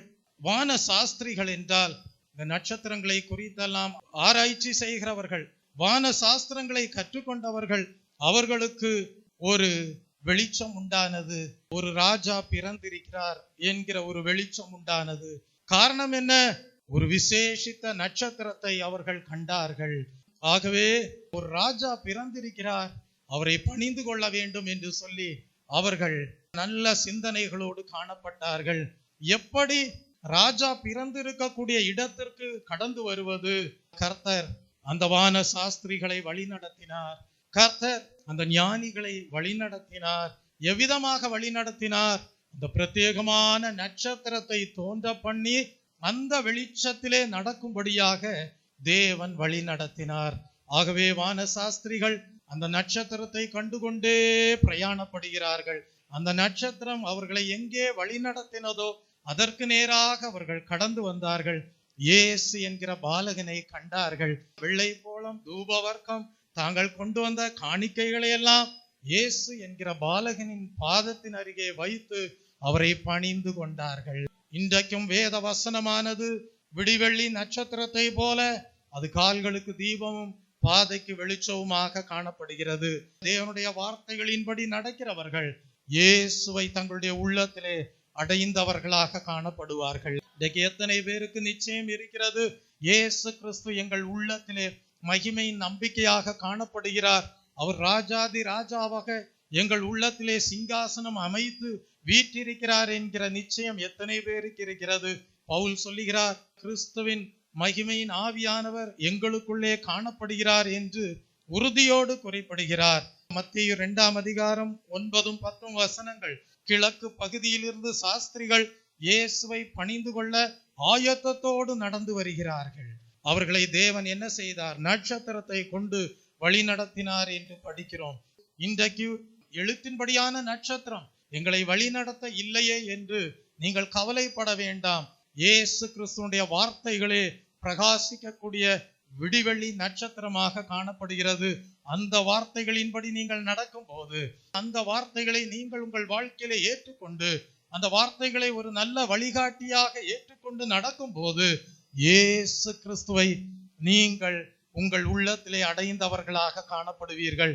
உங்கள் ஜீவியமே இயேசு கிறிஸ்துவுக்கென்று ஒப்படைக்கப்பட்ட பழுதற்ற காணிக்கையாக, குறையற்ற காணிக்கையாக, நிறைவான காணிக்கையாக தேவனுடைய பார்வையிலே உங்கள் ஜீவியமானது தேவனுடைய சமூகத்திலே ஆசீர்வாதமானதாக காணப்படும். கர்த்தருடைய நாமத்திற்கு மகிமை உண்டாவதாக. நீங்களும் சொல்ல முடியும், நாங்கள் கிறிஸ்துவை எப்படி பின்பற்றினோமோ அப்படியே நீங்களும் எங்களை பின்பற்றுங்கள் என்று சொல்கிறவர்களாக காணப்படுவீர்கள். கர்த்தருடைய நாமத்திற்கு மகிமை உண்டாவதாக. இந்த தேவன் என்றென்றைக்கும் உள்ள சதா காலங்களிலும் நம்முடைய தேவன். அவர் வழி நடத்த நல்லவராயிருக்கிறார். பெரிய தேவனாக காணப்படுகிறார். வானாதி வானங்களுக்கு மேலாக உயர்ந்த தேவனாக காணப்படுகிறார். இன்றைக்கும் அவர் தம்முடைய வார்த்தைகளை அனுப்பி வழி நடத்தக்கூடியவராகவே காணப்படுகிறார். சங்கீதம் 23ஆம் சங்கீதம் 3ஆம் வசனத்தை படிக்கும் போது சங்கீதக்காரராகிய தாவீது சொல்கிறார், கர்த்தர் என் மேய்ப்பராயிருக்கிறார், நான் தாழ்ச்சி அடையேன். அவர் என்னை புல்லுள்ள இடங்களில் மேய்த்து அமர்ந்த தண்ணீர்கள் அண்டையிலே என்னை நடத்துகிறார் என்று குறிப்பிடுவதை நாம் படிக்கிறோம். மரண பள்ளத்தாக்கிலே நடந்தாலும் பொல்லாப்புக்கு பயப்படேன், தேவரீர் என்னோடு கூட இருக்கிறீர் என்று சங்கீதக்காரர் குறிப்பிடுகிறார். அப்படியானால் நாம் ஆராதிக்கிற தேவன் நல்ல மேய்ப்பராக காணப்படுகிறார். அருமை இரட்சகர் நல்ல மேய்ப்பராக காணப்படுகிறார். அவர் என்ன செய்கிறார்? நம்மை அநீதியின் பாதையிலே அல்ல, நீதியின் பாதையிலே நடத்தக்கூடியவராய் இருக்கிறார். தேவ ஜனங்களை காண்கிறவர்கள் சொல்லுவார்கள், இவர்கள் மெய்யான விசுவாசிகள், இவர்களிலே எந்த அநீதியும் இல்லை என்று சொல்வார்கள். கர்த்தருடைய நாமத்திற்கு மகிமை உண்டாவதாக. தேவன் வழி நடத்தும் போது தம்முடைய பரிசுத்தமான பாதையிலே வழி நடத்தக்கூடியவராக காணப்படுவார். தேவன் உங்களை நடத்தும் போது குறைவில்லாமல் வழி நடத்தக்கூடியவராக காணப்படுவார். உங்களுடைய வாழ்க்கையிலே குறைவுகள் காணப்படுகிறதா? உங்களுடைய வாழ்க்கையிலே அநீதி காணப்படுகிறதா? உங்களுடைய வாழ்க்கையிலே அசுத்தமான காரியங்கள் காணப்படுகிறதா? இந்த காலை வேளையிலே நல்ல மேய்ப்பராகிய இயேசுவுக்கு உங்கள் வாழ்க்கையை ஒப்புக் கொடுங்கள். அவருடைய வழிநடத்துதலுக்கு உங்கள் வாழ்க்கையை ஒப்புக் கொடுங்கள். அவர் உங்களை வழிநடத்தும் போது தம்முடைய வெளிச்சத்தினாலே, தம்முடைய வார்த்தையினாலே, தம்முடைய ஆலோசனையின் மூலமாக, தம்முடைய தூதர்கள் மூலமாக அவர் உங்களை வழிநடத்தும் போது நீதியின் பாதையிலே வழி நடத்துவார். அநீதியான காரியங்கள் இராது. பரிசுத்தமான பாதையிலே நடத்துவார். அசுத்தமான காரியங்கள் இராது. குறைவில்லாத வழியிலே நடத்துவார். நிறைவுள்ளவர்களாக காணப்படுவீர்கள். Praise the Lord. அவிசுவாசிகளாய் இருக்க மாட்டீர்கள், விசுவாசிகளாக காணப்படுவீர்கள். விசுவாசத்திலே குறைவிராது. தேவனை குறித்து அறிகிற அறிவிலே குறைவிராது. Praise the Lord. தெய்வ பிள்ளையே, தேவன் இந்த பூமியிலேயும் ஆசீர்வாதங்களோடு வழி நடத்தக்கூடிய பெரியவராக காணப்படுகிறார். கர்த்தருடைய நாமத்திற்கு மகிமை உண்டாவதாக. ஆகவே தேவனுடைய வழி நடத்துதலை எல்லாம் அறிந்தவர்கள் தான் சாட்சி கொடுத்தார்கள். நாங்கள் போகும் பாதையை எங்கள் நேசர் அறிவார் என்று சாட்சி கொடுத்தார்கள். உங்களுக்கு தெரியும், பக்தனாகிய யோபுவை குறித்து அவர் அவ்விதமாகவே சாட்சி கொடுத்தார். வாசித்து பாருங்கள். யோபுவின் புஸ்தகம் 23ஆம் அதிகாரம் 10ஆம் வசனத்தை படித்து பாருங்கள். அவர் சொல்லுகிறார், நான் போகும் வழியை அவர் அறிவார், அவர் என்னை சோதித்த பின் நான் பொன்னாக விளங்குவேன் என்று சொல்லுகிறார். உங்களுக்கு ஒரு நிச்சயம் உண்டாயிருக்க வேண்டும், நான் தேவனால் வழிநடத்தப்படுகிறேன். நான் தேவனால் வழிநடத்தப்படும் போது என்னுடைய வாழ்க்கையிலே சில சோதனைகளும் வருகிறது. ஆனாலும் அந்த சோதனைகளின் மத்தியிலேயும் தேவன் தம்முடைய உருவாக்கக்கூடிய பணியை என்னுடைய வாழ்க்கையிலே நிறைவேற்றி வருகிறார் என்கிற நிச்சயம் உண்டாயிருக்க வேண்டும். யோபுவை குறித்து கர்த்தர் சாட்சி கொடுத்தார். யோபு உத்தமன், அவன் சன்மார்க்கன் என்றெல்லாம் சாட்சி கொடுத்தார். ஆனாலும் நீதிமானுக்கு வரும் சோதனைகள் அநேகமாயிருக்கும் என்றாலும் கர்த்தர் அவைகளிலிருந்தெல்லாம் அவர்களை ரட்சிக்க உண்மையுள்ளவராயிருக்கிறார். யோபுனுடைய வாழ்க்கையிலேயும் சோதனைகள் வந்தது. சாத்தான் தேவனிடத்திலே போய் உத்தரவு கேட்டு கொண்டான். நீர் யோபுவை நன்றாக ஆசீர்வதித்து வைத்திருக்கிறீர், ஆகவேதான் யோபு உமக்கு உண்மையாக இருக்கிறார், யோபு சன்மார்க்கனாக காணப்படுகிறார், அவருக்கு இருக்கக்கூடிய ஆசீர்வாதங்களை எல்லாம் எடுத்து போடும், அப்பொழுது உம்மை தூஷிக்கிறானோ பார்ப்போம் என்று சொல்லி சாத்தான் தேவனிடத்திலே போய் உத்தரவு கேட்டுக்கொள்வதை நாம் வேதத்திலே படிக்கிறோம். அப்பொழுது கர்த்தர் சொன்னார், உத்தமனாகிய தாசனாகிய யோபுவின் மேல் உன் கண்ணை வைத்தாயோ என்று கேட்டுக்கொண்டு உத்தரவு தருகிறேன் என்று சொல்லி சோதிக்கும்படியாக உத்தரவு கொடுத்தார். அப்படியே சாத்தான் சோதித்தான். ஆடு மாடுகளை எல்லாம் யோபு இழந்து போனார். லாபமான அனைத்தையும் நஷ்டமாக விடுவதற்கு ஏதுவாக யோபு சோதிக்கப்பட்டார். இந்த காலை வேளையிலே அவ்விதமான சோதனைகள் உங்கள் வாழ்க்கையிலே வருமானால் நீங்கள் தேவனுடைய ஆலோசனைகளை பெற்று தேவனுடைய வழிநடத்துதலை சார்ந்து கொண்டு காணப்படுவீர்களா? ஆராய்ந்து பாருங்கள். ஆனால் யோபு நிச்சயமாக சொன்னார். என்ன சொன்னார்? நான் போகும் வழியை அவர் அறிவார், பெரிய தேவன் அறிவார், பரலோக தேவன் அறிவார், பரிசுத்த தேவன் அறிவார், நான் சோதிக்கப்பட்ட பிறகு பொன்னாக விளங்குவேன் என்று சொன்னார். எப்படி? சுத்த பொன்னாக விளங்குவேன் என்று சொன்னார். தெய்வ ஜனமே, இந்த காலை வேளையிலே அப்படிப்பட்ட விசுவாச அறிக்கை உங்கள் வாழ்க்கையிலே உண்டாயிருப்பதாக. நான் போகும் வழியை தேவன் அறிவார். சில சோதனைகள் வருகிறது, ஆனாலும் அவைகளின் மத்தியிலேயும் தேவன் உருவாக்கும்படியாக தீர்மானித்திருக்கிறார். சுத்த பொன்னாக விளங்குவேன், முடிவு மகிமைக்குரியதாக காணப்படும், முடிவு தேவனோடு சேர்ந்திருப்பதற்கு ஏதுவாக காணப்படும், முடிவு பாக்கியகரமானதாக காணப்படும், முடிவு இரட்டிப்பான ஆசீர்வாதங்களுக்கு ஏதுவாக காணப்படும், முடிவு நிறைவுள்ளதாக காணப்படும் என்கிற விசுவாசம் உங்கள் வாழ்க்கையிலே உண்டாயிருக்க வேண்டும். யோபனுடைய வாழ்க்கையிலே வியாதிகள் உண்டாயிருந்தது. உடல் முழுக்க பருக்கள், ஒரு ஓட்டை எடுத்துக்கொண்டு சுரண்டி கொண்டே இருக்கிறார். அவ்விதமாக பிசாசானவன் சோதித்தான், வியாதிகளை கொண்டு வந்தான், பலவீனங்களை கொண்டு வந்தான், மரண உபாதைகளின் கட்டுகளுக்குள்ளாக யோபு காணப்பட்டார். ஆசீர்வாதங்கள் அனைத்தும் இராமல் போவதற்கு ஏதுவாக நஷ்டங்களை உண்டு பண்ணினான். ஆடு மாடுகள் எல்லாம் செத்து போயின, பிள்ளைகள் செத்து போனார்கள். எவ்வளவு வேதனை மனிதனுடைய வாழ்க்கையிலே இவ்விதமான சூழ்நிலைகளிலே உண்டாகும். ஆனால் யோபு சொன்னார், கர்த்தர் கொடுத்தார், கர்த்தர் எடுத்தார், கர்த்தருக்கு ஸ்தோத்திரம் என்று சொன்னார். உங்களால் அப்படி கர்த்தருக்கு ஸ்தோத்திர பலிகளை ஏறெடுக்க முடியுமா? யோபு முறுமுறுத்து கொண்டிருக்கவில்லை. யோபு அந்த சூழ்நிலைகளிலேயும் தேவனை மகிமைப்படுத்தும்படியாக ஜபத்தோடு ஸ்தோத்திர பலிகளை ஏறெடுத்து கொண்டிருந்தார். தெய்வ பிள்ளையே, சோதனை நாட்களுக்கு ஒரு முடிவு உண்டானது. யோபு இழந்து போனவைகளை பார்க்கிறோம். என்னென்ன காரியங்களை இழந்து போனாரோ அவைகளை எல்லாம் ரெட்டிப்பாக பெற்றுக்கொண்டார். ரெட்டிப்பான ஆசீர்வாதங்களை பெற்றுக்கொண்டார். ஒருவேளை 10 ஆடுகள் செத்து போயிட்டென்றால் யோபுவுக்கு தேவன் 20 ஆடுகளை கொடுத்தார். ஒருவேளை 10 மாடுகள் செத்து போயிருந்திருக்குமானால் தேவன் யோபுவுக்கு 20 மாடுகளை கொடுத்தார். தேவன் யோபு இழந்து போன காரியங்களில் எல்லாம் இரட்டிப்பான ஆசீர்வாதங்களை கொடுத்தார். எலியாவை எலிசா பின்பற்றினார். ஒரு வழி நடத்துதல் எலிசாவுக்கு உண்டாயிருந்தது. அந்த எலிசாவினுடைய ஓட்டத்தின் முடிவு ஆசீர்வாதமாக காணப்பட்டது. எலியாவின் மீது இருந்த சால்வை எலிசாவின் மீது வந்து விழுந்தது. அப்படியானால் எலியாவினுடைய வாழ்க்கையில இருந்த கிருபை வரங்கள் எலிசாவினுடைய வாழ்க்கையிலே இரட்டிப்பான கிருபை வரங்கள் கடந்து வந்தது. நாம் ஆராதிக்கிற தேவன் பெரிய தேவன், அவர் வழி நடத்தக்கூடிய தேவனாய் இருக்கிறார். தெய்வ பிள்ளையே, இந்த காலகட்டத்திற்கு தேவையான கிருபை வரங்களையும் அபிஷேகத்தின் நிறைவையும் கொடுத்து ஆசீர்வதிக்க உண்மையுள்ளவராய் இருக்கிறார். ஆகவே சோதனைகளை சகிக்கிற மனுஷன் பாக்கியவான். நான் விசுவாசித்திருக்கிறவர் இன்னார் என்று விசுவாச அறிக்கை செய்வாயாக. முன்னிலைமையை பார்க்கலும் பின்னிலைமையை கர்த்தர் மேன்மையாக வைப்பார். கர்த்தர் உன்னை மேன்மையாக வைப்பார் என்கிற வாக்கு தத்தத்தை நிறைவேற்ற வல்லவராய் இருக்கிறார்.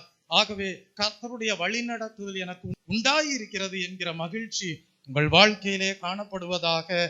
சங்கீதம் 77 சங்கீதம் 20 படிக்கிறோம், மோசே ஆரோன் என்பவர்களின் கையால் வழி நடத்தினீரே என்று சங்கீதக்காரர் குறிப்பிடுகிறார். நாம் அன்றைக்கு எழுத்தின்படியான இஸ்ரவேல் ஜனங்களை மோசே ஆரோன் என்பவர்களின் கையினால் தேவன் நடத்தக்கூடியவராக காணப்பட்டார். இன்றைக்கும் தேவன் நம்மை வழி நடத்தக்கூடிய தேவனாய் இருக்கிறார். இந்த தேவன் என்றைக்கும் உள்ள சதா காலங்களிலும் நமது தேவன் மரண பரியந்தம் நம்மை நடத்துவார். சரீர மரணத்திற்கு பிறகு அவரோடு கூட அவருடைய பெரிய பரலோக ராஜ்யத்திற்குள், அந்த மகிமையான சியோனுக்குள், புதிய எருசலேமுக்குள் நம்மையும் அவரோடு சேர்த்து கொள்வார். கர்த்தருடைய நாமத்திற்கு மகிமை உண்டாவதாக. நாம் அப்போஸ்தலர் எழுதின நடபடிகளின் புஸ்தகம் 9 வரும்போது அங்கே அனனியா என்கிற மனிதனை கர்த்தர் வழி நடத்தினார் என்று படிக்கிறோம். கர்த்தர் ஒரு மனிதனை வழி நடத்தும் போது பொன்னாக விலையேற பெற்ற ஒரு பாத்திரமாக உருவாக்க வல்லவராய் இருக்கிறார். உங்கள் எல்லாருக்கும் தெரியும், சவுல் என்கிற மனிதன் சபையை துன்பப்படுத்தி கொண்டு வந்த மனிதன்.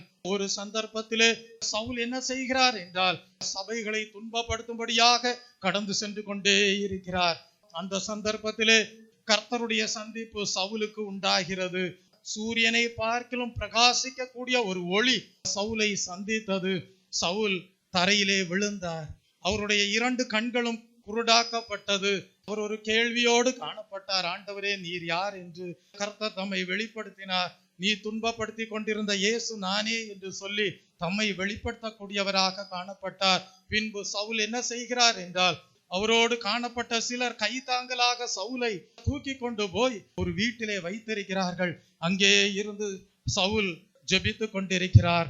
அந்த வேளையிலே கர்த்தர் என்ன செய்தார் என்றால் சவுலுடைய புறம்பான 2 கண்களும் மறுபடியும் பார்வை அவருக்கு கிடைக்கும்படியாக அனனியா என்கிற ஒரு தேவ மனிதனை சவுல் இருந்த வீட்டிற்கு நேராக வழி நடத்துவதை நாம் படிக்கிறோம். கர்த்தருடைய நாமத்திற்கு மகிமை உண்டாவதாக.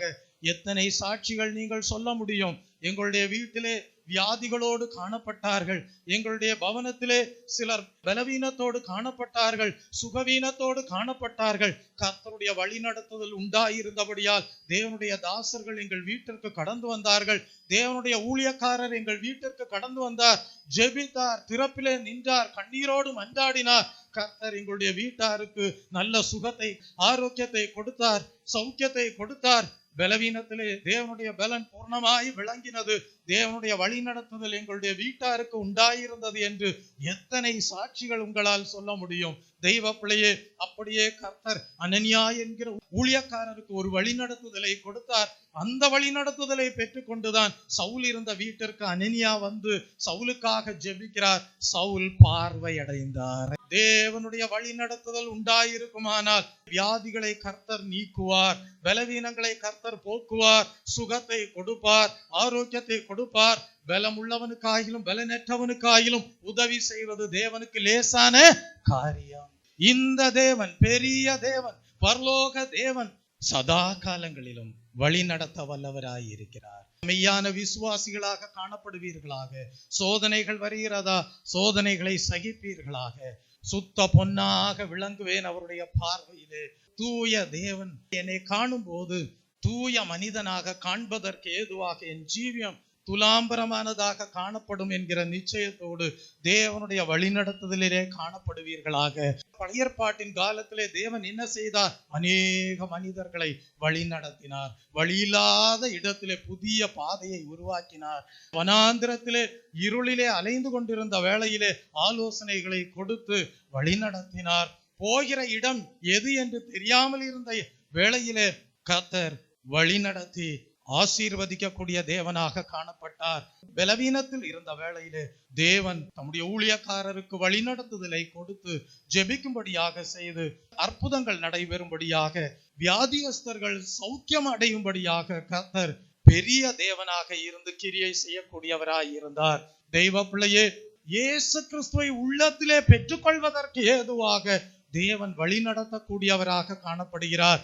இயேசு கிறிஸ்துவின் நாட்களுக்கு வரும்போது, இயேசு கிறிஸ்து இந்த பூமியிலே ஊழியம் செய்த நாட்களை நாம் சிந்திக்கும் போது, இயேசு கிறிஸ்து என்ன செய்தார் என்றால் ஜனங்களை வழி நடத்தக்கூடியவராய் இருந்தார். இயேசு கிறிஸ்து இந்த பூமியிலே வந்த நாட்களிலே அவர் எப்படி ஜனங்களை வழி நடத்தக்கூடியவராய் இருந்தார் என்றால், பிசாசின் பிடியிலே அகப்பட்ட யாவரையும் குணமாக்கக்கூடியவராகவும் நன்மை செய்கிறவராகவும் சுற்றி திரிந்தார் என்று படிக்கிறோம். அப்படியானால் பிசாசின் பிடியிலே காணப்பட்ட ஜனங்களை தேவன் அந்த பிடியிலிருந்து, பிசாசின் பிடியிலிருந்து விடுதலை ஆக்கினார். வியாதியஸ்தர்களை சௌக்கியமாக்கினார். நன்மை செய்கிறவராக சுற்றி திரிந்தார். இருளில் இருந்த ஜனங்கள் பெரிய வெளிச்சத்தை கண்டார்கள். அவ்விதமாக இயேசு கிறிஸ்து இந்த பூமியிலே ஊழியம் செய்த நாட்களிலே ஜனங்களை வழிநடத்தக்கூடியவராக காணப்பட்டார். இதெல்லாவற்றிற்கும் மேலாக, இப்படிப்பட்ட இம்மைக்குரிய ஆசீர்வாதங்களுக்கு மேலாக இயேசு கிறிஸ்து பரலோக ராஜ்யத்தை சுட்டி காட்டி சுவிசேஷத்தை போதிக்கக்கூடியவராக காணப்பட்டார்.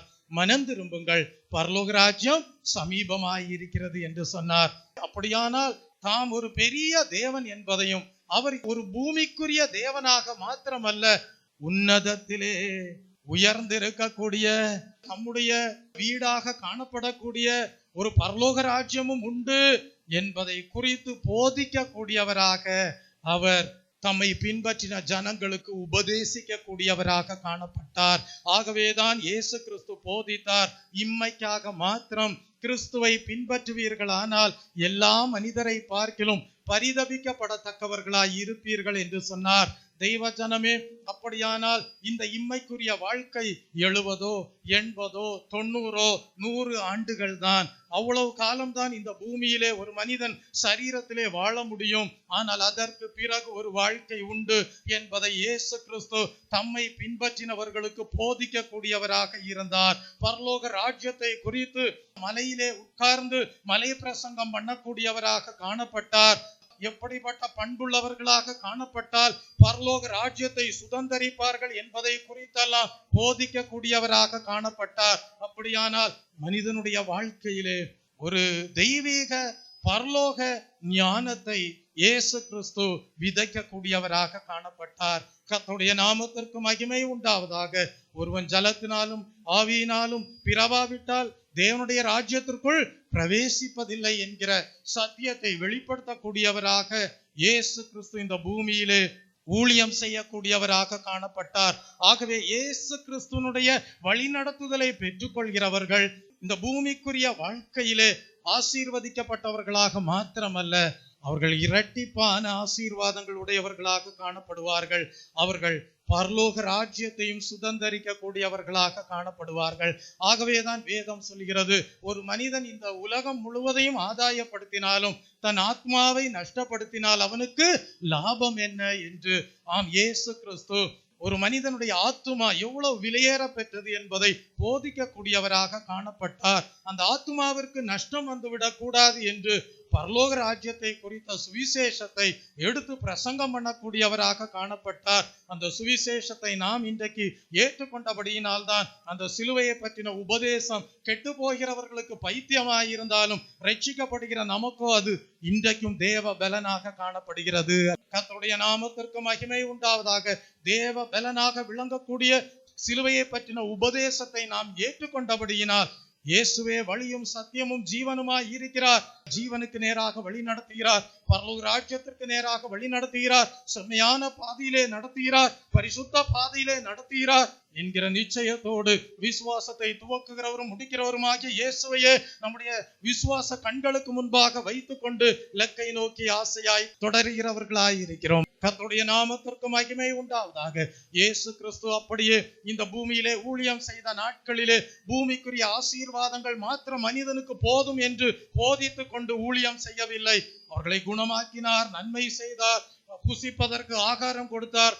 எல்லா பூமிக்குரிய நன்மைகளுக்குரிய காரியங்களையும் கொடுத்தது மாத்திரமல்ல, பரலோக ராஜ்யம் ஒன்று உண்டு என்று சொல்லி பரலோக ராஜ்யத்திற்குரிய உபதேசங்களை போதித்து அந்த பரலோக வீட்டை அடைவதற்கு ஏதுவான தகுதி உடையவர்களாக ஜனங்கள் மாற வேண்டும் என்கிற சுவிசேஷத்தை நற்செய்தியாக போதிக்கக்கூடியவராக காணப்பட்டார்.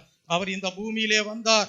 முழு மனுக்குலத்திற்காக சிலுவையிலே தம்முடைய விலையேற பெற்ற இரத்தத்தை சிந்தினார். முழு மனுக்குலமும் பாவ மன்னிப்பை பெற்றுக்கொள்ள வேண்டும், பரிசுத்தமாக வேண்டும், தம்முடைய கிருபாதார பலியின் மூலமாக பாக்கியசாலிகளாக ஜீவிக்க வேண்டும் என்று சொல்லி தம்மையே சிலுவையிலே சமர்ப்பித்தார். அவர் மரித்தார், 3ஆம் நாளிலே உயிர்த்தெழுந்தார். இன்றைக்கு பிதாவின் வலது பார்சத்திலே வீற்றிருக்கிறார். அவர் ஒரு வாக்குத்தத்தத்தை கொடுத்தார். பரலோகத்திற்கு ஏறி சென்ற போது ஒரு வாக்குத்தத்தத்தை கொடுத்தார். காத்திருங்கள், ஜெபியுங்கள், உங்களுக்கு சத்திய ஆவியாகிய தேற்றரவாளனை, பரிசுத்த ஆவியை அனுப்பி கொடுப்பேன் என்று சொன்னார். வாக்குத்தத்தங்களில் உண்மையுள்ளவர். காத்திருந்த ஜனங்களுடைய வாழ்க்கையிலே தேற்றரவாளனாகிய சத்திய ஆவியாகிய பரிசுத்த ஆவியானவரை அனுப்பி கொடுத்தார். ஒரு கேள்வி, எதற்காக?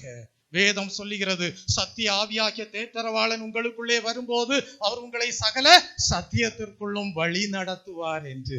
அப்படியானால் கடந்த காலத்திலே பிதாவாகிய தேவன் வழி நடத்தக்கூடியவராக இருந்தார் என்றால், தெய்வ பிள்ளையே இயேசு கிறிஸ்து மாம்ச சரீரத்திலே மனு உருவெடுத்து இந்த பூமியிலே வந்து ஜனங்களை வழி நடத்தினார் என்றால், இந்த நிகழ்காலத்திலே பரிசுத்த ஆவியானவர் நமக்குள்ளே இருந்து சகல சத்தியத்திற்குள்ளும் வழி நடத்தக்கூடியவராய் இருக்கிறார். ஆகவேதான் சங்கீதக்காரர் எழுதுகிறார், இந்த தேவன் என்றென்றைக்கும் உள்ள சதா காலங்களிலும் நம்முடைய தேவன், அவர் மரண பரியந்தம் நம்மை நடத்துவார் என்று குறிப்பிடுகிறார். திரித்துவ தேவனும் நமக்குள்ளே வாசம் பண்ணுகிறவராய் இருந்து நம்மை சகல சத்தியத்திற்குள்ளும் வழி நடத்தக்கூடியவராய் இருக்கிறார்.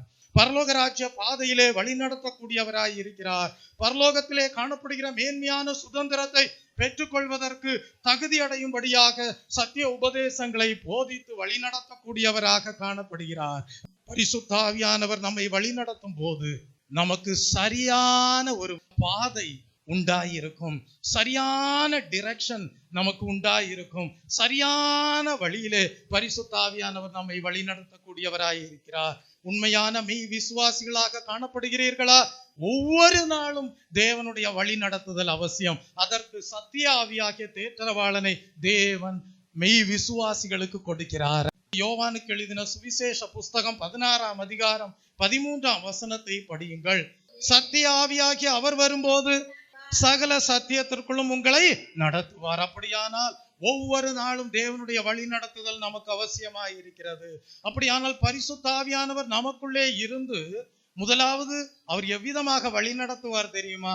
நம்முடைய சிந்தனைகள் சரியானதாக காணப்படும்படியாக வழி நடத்துவார். வாசியுங்கள், பிலிப்பியருக்கு எழுதின புஸ்தகம் 4ஆம் அதிகாரம் 8ஆம் வசனத்தை படித்து பாருங்கள். கடைசியாக சகோதரரே, உண்மை உள்ளவைகள் எவைகளோ, ஒழுக்கம் உள்ளவைகள் எவைகளோ, நீதி உள்ளவைகள் எவைகளோ, கற்புள்ளவைகள் எவைகளோ, அன்புள்ளவைகள் எவைகளோ, நற்கீர்த்தி உள்ளவைகள் எவைகளோ, புண்ணியம் எதுவோ, புகழ் எதுவோ, அவைகளையே சிந்தித்துக் கொண்டிருங்கள். பரிசுத்த ஆவியானவர் சத்திய ஆவியாகிய தேற்றரவாளனாக மனிதனுடைய வாழ்க்கையிலே, மெய் விசுவாசிகளுடைய வாழ்க்கையிலே காணப்படும் போது சிந்தனைகளை பரிசுத்த ஆவியானவர் வழி நடத்தக்கூடியவராக காணப்படுவார். மெய் விசுவாசிகளுடைய சிந்தனைகள் எவ்விதமாக காணப்படும்? இந்த பிலிப்பியர் 4ஆம் அதிகாரம் 8ஆம் வசனத்திலே பவுல் குறிப்பிடுகிற விதமாக காணப்படும். கர்த்தருடைய நாமத்திற்கு மகிமை உண்டாவதாக. அது மாத்திரமல்ல, பரிசுத்த ஆவியானவர் சத்திய ஆவியாகிய தேற்றரவாளனாக மெய் விசுவாசிகளுடைய வாழ்க்கையிலே காணப்படும் போது அவர் என்ன செய்வார்? பார்வை சரியாக காணப்படும்படியாக வழி நடத்துவார். உங்களுடைய சிந்தனைகள் மாத்திரமல்ல, உங்களுடைய பார்வைகளும் சரியானதாக காணப்படும். வாசியுங்கள், எபிரேயருக்கு எழுதின புஸ்தகம் 12ஆம் அதிகாரம் 2ஆம் வசனத்தை படியுங்கள். Praise the Lord. தெய்வ பிள்ளையே, நீங்கள் என்ன செய்வீர்கள் என்றால் நல்ல காரியங்களை பார்க்கக்கூடியவர்களாய் இருப்பீர்கள். தோல்விகளையே பார்த்து சோர்ந்து போகிறவர்களாய் இருக்க மாட்டீர்கள். தவறான காரியங்களையே பார்த்து துவண்டு போனவர்களாக காணப்பட மாட்டீர்கள். சமுதாயத்திலே அநேக இடங்களிலே பாவங்கள் இருக்கலாம், துன்மார்க்கமான காரியங்கள் இருக்கலாம். ஆனால் நீங்களோ நல்ல காரியங்களை பார்த்து கொண்டே இருப்பீர்கள். அதுதான் சத்திய ஆவியாகிய தேற்றரவாளன் உங்களுக்குள்ளே இருக்கும் போது நீங்கள் பாசிட்டிவாக திங்க் பண்ணக்கூடியவர்களாய் இருப்பீர்கள், சரியாக திங்க் பண்ணக்கூடியவர்களாய் இருப்பீர்கள். நீங்கள் நல்ல காரியங்களை பார்க்கக்கூடியவர்களாய் இருப்பீர்கள். பரிசுத்த ஆவியானவர் சிந்தனை மண்டலத்திலே ஒரு வழிநடத்துதலை கொடுக்கக்கூடியவராய் இருப்பார். பரிசுத்த ஆவியானவர் உங்கள் பார்வை சரியானதாக காணப்படும்படியாக வழிநடத்தக்கூடியவராக காணப்படுவார். எபிரேயர் 12:2 வாசியுங்கள். தமக்கு முன் வைத்திருந்த அவர் தமக்கு முன் வைத்திருந்த சந்தோஷத்தின் பொருட்டு அவமானத்தை எண்ணாமல் சிலுவையை சகித்து தேவனுடைய சிங்காசனத்தின் வலது பார்சத்தில் வீற்றிருக்கிறார். அப்படியானால் இயேசு கிறிஸ்து இந்த பூமியிலே ஊழியம் செய்த நாட்களிலே தேவனுடைய சித்தம் அவருடைய வாழ்க்கையிலே நிறைவேறும்படியாக ஒரு சந்தோஷத்தை அவருடைய கண்களுக்கு முன்பாக வைத்து அதையே நோக்கி பார்த்து கொண்டிருந்தாராம். அந்த சந்தோஷம் என்ன? அவர் பட்ட பாடுகள், அவர் பட்ட வேதனைகள், அவர் மனுக்குலத்திற்காக செய்த ஊழியம், இவைகளுக்கெல்லாம் ஒரு பிரதிபலன் பரலோக பிதாவினால் அவருக்கு உண்டாயிருந்தது. அந்த பிரதிபலன் என்ன? பரலோக சிங்காசனம். அதையே இயேசு கிறிஸ்து தன்னுடைய கண்களுக்கு முன்பாக வைத்து நோக்கி பார்த்து ஒரு வெற்றிகரமான ஊழியத்தை செய்து தேவ சித்தத்தை நிறைவேற்றக்கூடியவராக காணப்பட்டார். நீங்களும் உங்கள் கண்களுக்கு முன்பாக அந்த பரலோக சந்தோஷத்தை வைத்து நோக்கி பார்த்து ஜீவிப்பீர்களானால் உங்கள் பார்வையானது சரியானதா இருக்கும், உங்களுடைய சிந்தனைகள் சரியானதாக காணப்படும். பரிசுத்த ஆவியானவரே உங்களை வழி நடத்தினவராக காணப்பட்டிருப்பார். நீங்கள் சாட்சி கொடுப்பீர்கள், சத்திய ஆவியாகிய தேற்றரவாளன் எங்களுக்குள்ளே கடந்து வந்தார், சகல சத்தியத்திற்கு நேராக வழி நடத்துகிறார். முடிவு பரலோக ராஜ்யத்திலே பரிசுத்த தேவனோடு, பெரிய தேவனோடு சேர்ந்திருப்பேன் என்கிற வாக்கியத்தை சாட்சிகளாக வெளிப்படுத்தக்கூடியவர்களாய் இருப்பீர்கள். பரிசுத்த ஆவியானவர் சத்திய ஆவியாகிய தேற்றரவாளனாக நமக்குள்ளே காணப்படும் போது அவர் என்ன செய்வார்? நம்முடைய காது சரியானதை கேட்கும்படியாக செய்வார். நம்முடைய காது சரியானவைகளை கேட்கும்படியாக செய்வார். ஏசாயா தீர்க்கதரிசியின் புஸ்தகம் 55ஆம் அதிகாரம் 3ஆம் வசனத்தை படியுங்கள். அவர் என்ன செய்வார் என்றால், தேவனுடைய வார்த்தைகளை கேட்கும்படியாக, தேவனுடைய சித்தம் என்ன என்பதை குறித்து கேட்கும்படியாக, தேவனுடைய வழி எது என்பதை போதிக்கக்கூடிய காரியங்களை கேட்கும்படியாக, நம்முடைய காதுகளை சரியான காரியங்கள் கேட்கும்படியாக பரிசுத்த ஆவியானவர் சத்திய ஆவியாகிய தேற்றரவாளனாய் இருந்து வழி நடத்தக்கூடியவராக காணப்படுவார். இன்றைக்கு உங்களுக்கு ஒரு நிச்சயம் உண்டாயிருக்க வேண்டும். நாங்கள் சரியான காரியத்தை காண்கிறோம், நாங்கள் சரியான காரியத்தை கேட்கிறோம், நாங்கள் சரியான காரியத்தை சிந்தித்துக் கொண்டிருக்கிறோம். காரணம், சத்திய ஆவியாகிய தேற்றரவாளன் எங்களுக்குள்ளே இருந்து சகல சத்தியத்திற்குள்ளும் வழி நடத்தக்கூடியவராய் இருக்கிறார் என்கிற நிச்சயம் உண்டாயிருக்க வேண்டும். வாசியுங்கள் ஏசாயா 55ஆம் அதிகாரம் 3ஆம் வசனம். உங்கள் செவியை சாய்த்து என்னிடத்தில் வாருங்கள், கேளுங்கள், அப்பொழுது உங்கள் ஆத்துமா பிழைக்கும். உங்கள் செவியை சாய்த்து கேட்கும்படியாக என்னிடத்தில் வாருங்கள் என்று ஒரு அழைப்பு கொடுக்கிறார் பரலோக தேவன். தெய்வ பிள்ளை, அப்பொழுது ஆத்துமாவுக்கு என்ன கிடைக்குமாம்? இளைப்பாறுதல் கிடைக்குமாம். ஒரு பெரிய இளைப்பாறுதல் உண்டாயிருக்கும். கர்த்தர் இன்றைக்கு பேசினார், என்னுடைய காதுகள் அதை கேட்டது, என் ஆத்துமாவிற்கு ஒரு பெரிய இளைப்பாறுதல் உண்டாயிருக்கிறது. மன பாரங்கள் நீங்கி போனது, துக்கங்கள் நீங்கி போனது, சஞ்சலங்கள் நீங்கி போனது, மகிழ்ச்சியும் சந்தோஷமும் உண்டாயிருக்கிறது என்று சொல்வீர்கள். பரிசுத்த ஆவியானவர் உங்களை வழி நடத்தும் போது சரியான காரியங்களை கேட்கக்கூடியவர்களாய் இருப்பீர்கள். அது மாத்திரமல்ல, பரிசுத்த ஆவியானவர் உங்களுக்குள்ளே இருக்கும் போது சரியானதை பேசக்கூடியவர்களாய் இருப்பீர்கள். மத்தேயு 10ஆம் அதிகாரம் 20ஆம் வசனத்தை படியுங்கள். தெய்வ பிள்ளையே, நீங்கள் தொடர்ந்து சரியான காரியத்தை பேசிக்கொண்டே இருப்பீர்கள். உங்களுடைய வார்த்தைகளிலே ஜனங்களை குறித்த ஒரு மனதுருக்கம் உண்டாயிருக்கும். இரக்க குணமுள்ளவர்களாக காணப்படுவீர்கள். கடுமையான வார்த்தைகளை பயன்படுத்தாதவர்களாக காணப்படுவீர்கள். சரியான வார்த்தைகளை பேசக்கூடியவர்களாய் இருப்பீர்கள். சரியான இடத்தில் பேசக்கூடியவர்களாய் இருப்பீர்கள். சரியான நேரத்தில் பேசக்கூடியவர்களாய் இருப்பீர்கள். சரியான இடத்தில், சரியான நேரத்தில், சரியான வார்த்தைகளை பேசக்கூடியவர்களாய் இருப்பீர்கள். காரணம், சத்திய ஆவியாகிய தேற்றரவாளன் உங்களுக்குள்ளே இருந்து சகல சத்தியத்திற்குள்ளும் வழி நடத்தக்கூடியவராய் இருப்பார். வாசியுங்கள் மத்தேயு 10ஆம் அதிகாரம் 20ஆம் வசனத்தை வாசியுங்கள். நாம் பேசும்போது சரியான காரியங்களை பேசுகிறவர்களாக காணப்பட வேண்டும். பேசுகிறவர்கள் நீங்கள் நீங்கள் அல்ல, நீங்கள் அல்ல, உங்கள் பிதாவின் ஆவியானவரே உங்களிலிருந்து பேசுகிறவர். பிதாவின் ஆவியானவரே உங்களுக்குள்ளிருந்து பேசுகிறவர். அந்த நிச்சயம் இருக்கணும். பேசுகிறவர் நீங்கள் அல்ல, உங்கள் மனுஷேகம் அல்ல, பேசுகிறவர் நீங்கள் அல்ல, பரிசுத்த ஆவியானவர், பிதாவின் ஆவியானவர் எங்களுக்குள்ளே இருந்து பேசுகிறார் என்று சொல்ல வேண்டும். ஆம் தெய்வ பிள்ளையே, பரிசுத்த ஆவியானவர் உங்கள் பேச்சை சரியான நேரத்தில் சரியானவைகளை பேசும்படியாக வழி நடத்தக்கூடியவராய் இருக்கிறார். Praise the Lord. இன்றைக்கு ஒரு நிச்சயம் உண்டாயிருக்க வேண்டும். கடந்த காலத்திலே மாத்திரமல்ல, பரலோக பிதாவாகிய தேவனால் மாத்திரமல்ல, இயேசு கிறிஸ்து இந்த பூமியிலே ஊழியம் செய்த நாட்களிலே மாத்திரமல்ல, இன்றைக்கும் இந்த நிகழ்காலத்திலும் பரிசுத்த ஆவியானவர் எங்களுக்குள்ளே இருந்து அவர் வழி நடத்துகிறார். எங்கள் சிந்தனைகளை சரியாக வழி நடத்துகிறார், எங்கள் பார்வையை சரியாக வழி நடத்துகிறார், எங்கள் செவிகள் சரியான காரியத்தை கேட்கும்படியாக வழி நடத்துகிறார். எங்களுடைய பேச்சு சரியான இடத்தில் சரியான காரியங்களை சரியான நேரத்தில் பேசும்படியாக, எங்களுடைய பேச்சு காணப்படும்படியாக வழி நடத்துகிறார்.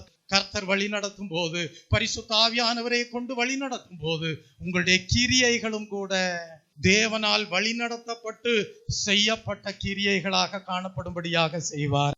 உங்கள் கிரியைகளும் கூட சரியானதாக காணப்படும்படியாக பரிசுத்த ஆவியானவர் வழி நடத்தக்கூடியவராய் இருக்கிறார். யோவானுக்கு எழுதின சுவிசேஷ புஸ்தகம் 6ஆம் அதிகாரம் 27ஆம் வசனத்தை படியுங்கள். அழிந்து போகிற போஜனத்திற்காக அல்ல, நித்திய ஜீவன் வரைக்கும், நித்திய ஜீவன் வரைக்கும் நிலை நிற்கிற போஜனத்திற்காகவே கிரியை நடப்பீங்கள், போஜனத்திற்காகவே கிரியை நடப்பீங்கள். அதை மனுஷகுமாரன் உங்களுக்கு கொடுப்பார், அதை மனுஷகுமாரன் உங்களுக்கு கொடுப்பார். அவரை பிதாவாகிய தேவன் முத்திரித்திருக்கிறார் என்றார். அவரை பிதாவாகிய தேவன் முத்திரித்திருக்கிறார் என்றார். அப்படியானால் நீங்கள் பரிசுத்த ஆவியானவரை பெற்றிருப்பீர்களானால், அவர் உங்களை சகல சத்தியத்திற்குள்ளும் வழி நடத்தும் போது உங்கள் கிரியைகளும் கூட வெறும் இந்த பூமிக்குரிய சரீரத்துக்குரிய போஜனத்திற்காக மாத்திரமல்ல, உங்களுடைய போஜனம் தேவனுடைய சித்தம் செய்வதற்கு ஏதுவாக, அந்த நித்திய ஜீவன் வரைக்கும் கொண்டு செல்வதற்கு ஏதுவான போஜனத்தை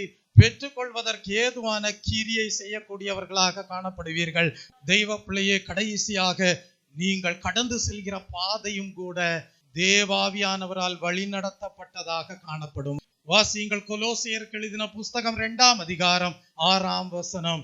Holy Spirit directs our thinking, Holy Spirit directs our seeing, Holy Spirit directs our hearing, Holy Spirit directs our speaking, Holy Spirit directs our doing, Holy Spirit directs our going. Praise the Lord. கொலோசியர் 2ஆம் அதிகாரம் 6ஆம் வசனம். ஆகையால் நீங்கள் கர்த்தராகிய இயேசு கிறிஸ்துவை ஏற்றுக்கொண்டபடியே, நீங்கள் கர்த்தராகிய இயேசு கிறிஸ்துவை ஏற்றுக்கொண்டபடியே அவருக்குள் வேர் கொண்டவர்களாகவும், அவருக்குள் வேர் கொண்டவர்களாகவும், அவர் மேல் கட்டப்பட்டவர்களாகவும், அவர் மேல் கட்டப்பட்டவர்களாகவும், அவருக்குள் நடந்து கொண்டு நீங்கள் போதிக்கப்பட்டபடியே, நீங்கள் போதிக்கப்பட்டபடியே விசுவாசத்தில் உறுதிப்பட்டு ஸ்தோத்திரத்தோடு அதில் பெருகுவீர்களாக, ஸ்தோத்திரத்தோடு கூட அதிலே பெருகுவீர்களாக. இந்த காலை வேளையிலே ஜீவியத்தை ஒப்பு கொடுப்போமா? கண்களை மூடி ஜெபிப்போமா? கர்த்தாவே, கடந்த காலத்திலே மாத்திரமல்ல, பரலோக தேவனே, பழைய ஏற்பாட்டின் காலத்திலே மாத்திரமல்ல, இயேசுவே, நீர் இந்த பூமியிலே சரீரத்திலே மனுருவெடுத்து வந்த வேளையிலே மாத்திரமல்ல, இந்த நிகழ்காலத்திலேயும் உம்முடைய வாக்குத்தத்தங்கள் நிறைவேறும்படியாக நீர் உண்மையுள்ள தேவனாயிருந்து, பெரிய தேவனாயிருந்து, உம்முடைய ஸ்தானத்திலே பரிசுத்த ஆவியானவர் காணப்படும்படியாக எங்களுக்குள்ளே அனுப்பி கொடுத்து, திருத்துவ தேவனும் எங்களுக்குள்ளே வாசம் பண்ணும்படியாக செய்து எங்களை இந்நாட்களிலே வழி நடத்தி வருகிற தயவுக்காக உமக்கு நன்றி என்று சொல்லி தேவனை மகிமைப்படுத்துவீர்களா?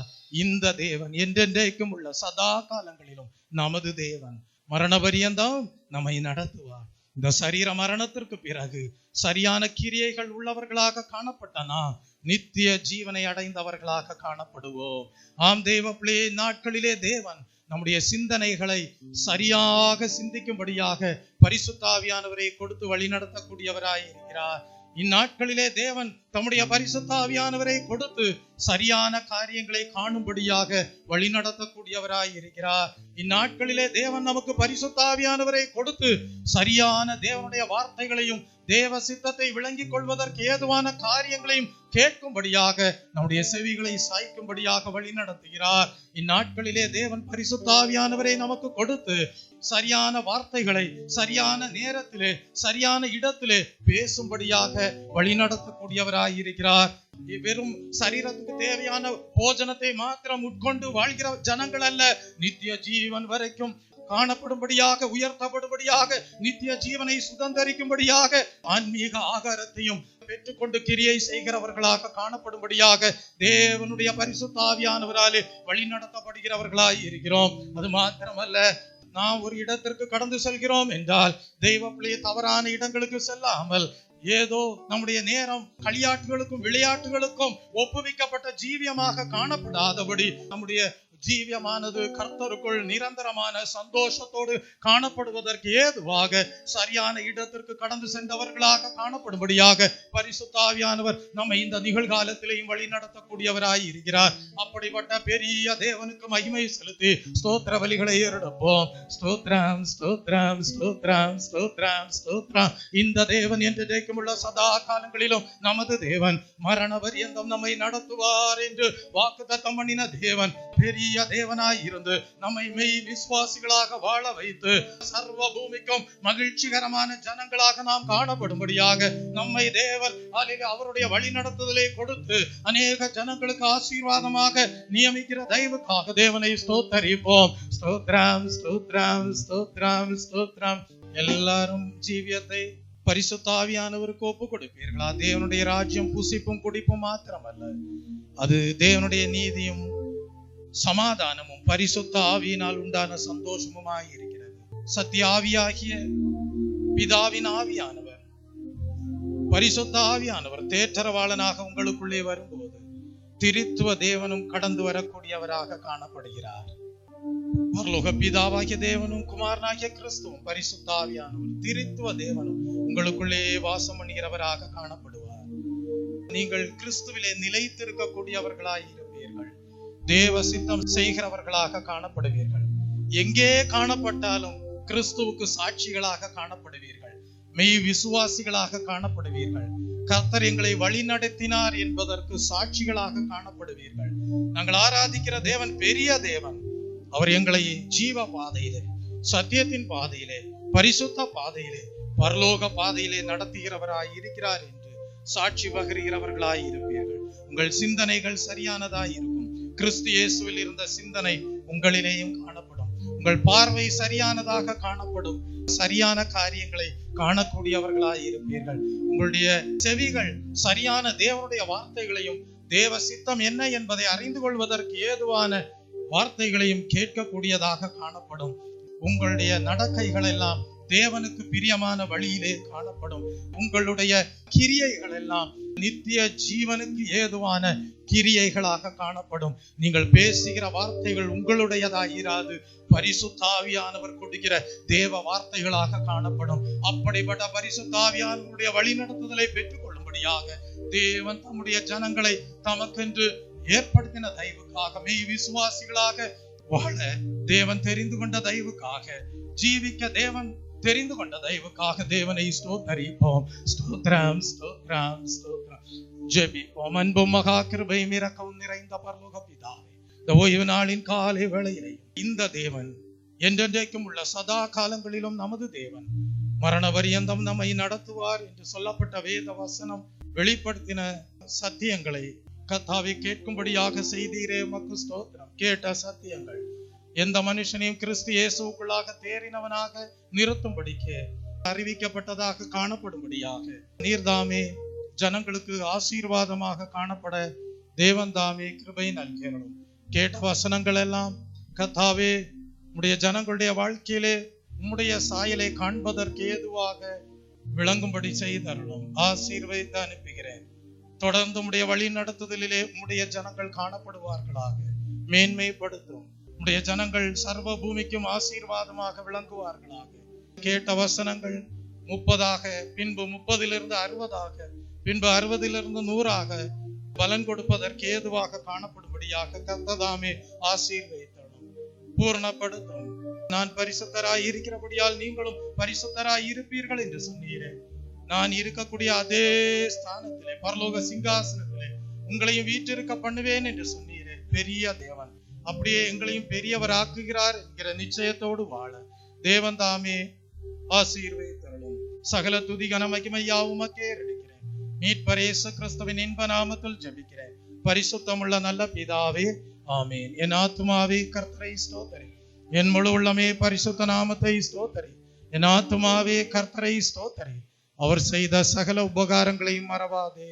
ஆமேன். நம்முடைய கர்த்தராகிய இயேசு கிறிஸ்துவுடைய கிருபையும் பிதாவாகிய தேவனுடைய அன்பும் பரிசுத்த ஆவியானவருடைய அந்யோன்ய ஐக்கியமும் இன்றும் என்றும் சதா காலங்களிலும் நம் அனைவரோடும் நம்முடைய குடும்பங்களோடும் சபையாரோடும் இருப்பதாக. ஆமீன். தேவன் அடைக்கலமே,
இந்த தேவன் பரலோக பிதாவாகிய தேவன், குமாரனாகிய இயேசு கிறிஸ்து, பரிசுத்த ஆவியானவர், திரித்துவ தேவன், இந்த தேவன் பெரிய தேவன், என்றென்றைக்கும் உள்ள சதா காலங்களிலும் நமது தேவன், இந்த நிகழ்காலத்திலும் நமது தேவன், நம்மை வழி நடத்தக்கூடிய தேவன், மரண பரியந்தம் நம்மை வழி நடத்தக்கூடிய தேவன், இந்த சரீர மரணத்துக்கு பிறகும் நித்திய ஜீவனை சுதந்தரிக்க பண்ணுகிற தேவன், பரலோக ராஜ்யத்திலே தம்மோடு சேர்த்து கொண்டு சுக வாழ்வை கொடுக்கிற தேவன். அப்படிப்பட்ட தேவனுடைய வழி நடத்துதல் கேட்ட வசனத்தின்படி உங்கள் ஒவ்வொருடைய வாழ்க்கையிலையும் காணப்பட தேவன் தாமே உங்களையும் ஆசீர்வதித்து பலப்படுத்தி மேன்மைப்படுத்துவாராக. ஆமீன்.